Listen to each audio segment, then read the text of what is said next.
Hi friends, as we're getting to the big finale of Kill Code in Apex Legends lore, this is a quick recap and explanation of the latest part in the Kill Code series, part 4. Let's start with a quick recap on the last couple of episodes. Remember in episode 3, Lifeline teamed up with Mad Maggie, Crypto, Loba, Revenant and Valkyrie to retrieve Revenant's source code. They went to the Hammond Lab facility where it was located. After beating off the lab's defense system, using some cool heirloom techniques, they had an internal scuffle. That was mainly thanks to Loba not wanting to destroy Revenant's source code, while the other legends all wanted to destroy it in order to stop Eduardo Silva's evil plan. However, this internal scuffle was a big enough distraction for Eduardo Silva himself to turn up and steal the source code using none other than Loba's own black market. And this allowed him to head off into the sunset to enable his secret plan using Revenant's source code. Episode 3 was then followed up by another spin-off episode that followed the legends having a debate in a room, with Lifeline and Mad Maggie walking out. While still inside the room, Loba tells Valkyrie to also get out.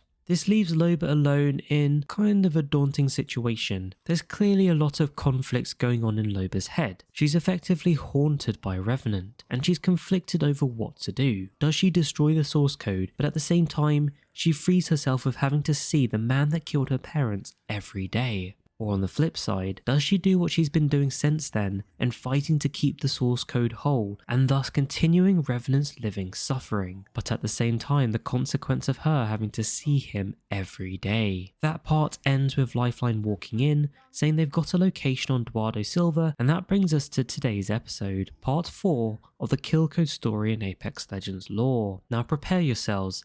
If you're an Octane fan, this one's going to be a bit of a sad one for you. Now here's what's going on in part 4. We see Eduardo crack a stim before him and Octane head out to meet the arriving legends. Loba, Revenant, Lifeline, Maggie and Valkyrie make it through some guards to enter the same compound. When Octane and Eduardo greet them, Octane starts to wonder, how did they find them in such an obscure place? Eduardo reveals that Lifeline in fact planted a tracker on them through the rabbit's foot keychain she gave Octane not so long ago. Of course Octane's not too happy about this, but Loba doesn't care about that stuff. She gets straight down to business and wants to know where Revenant's source code is. Revenant on the other hand doesn't even wait for Eduardo to answer Loba's question. He jumps straight forward into Eduardo, grabbing him by the neck. At that point, Eduardo reveals Revenant's source code and Revenant goes to grab it. Sticking with the plan, he throws it across to Loba, who whips out her staff and starts pummeling through the bulletproof glass to get to the source code. Eduardo isn't done though,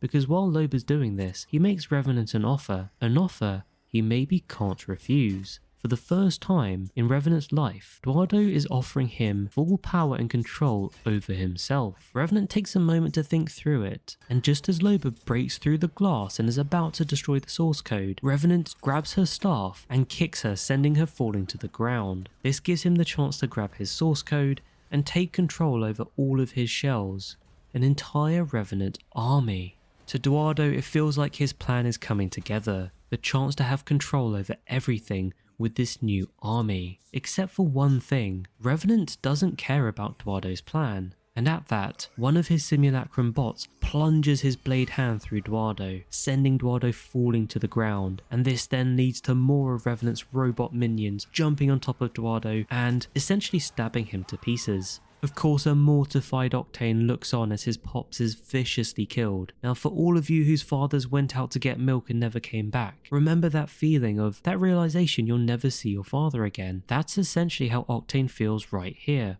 Here's the thing with Eduardo though, you just don't know if he's actually dead. I mean, who can survive that? But then again, he did crack a stim before the legends arrived, and he's so devious that you think, is he really dead? But for now, it looks like the Apex games will fall under the control of Revenant and his evil simulacrum bot army. We see Lifeline, Loba, Maggie, Octane and Valkyrie all running to escape the horde of Revenant bots chasing them. They just about make it out of there, and as they fly away, Loba sees Revenant holding his source code in full control of himself. The one thing she didn't want to happen just happened, and as it ends we see Revenant's eyes turn red, meaning it's official. Revenant Reborn has turned evil. And that rounds out part 4 of the entire Kill Code story, meaning this story is getting very close to that big finale that should open up a bunch of other story arcs, including the introduction of the new map set on Suotamo. I've got lots more great videos coming your way next week, so keep a lookout. For now though, thank you for watching, and I'll catch you later.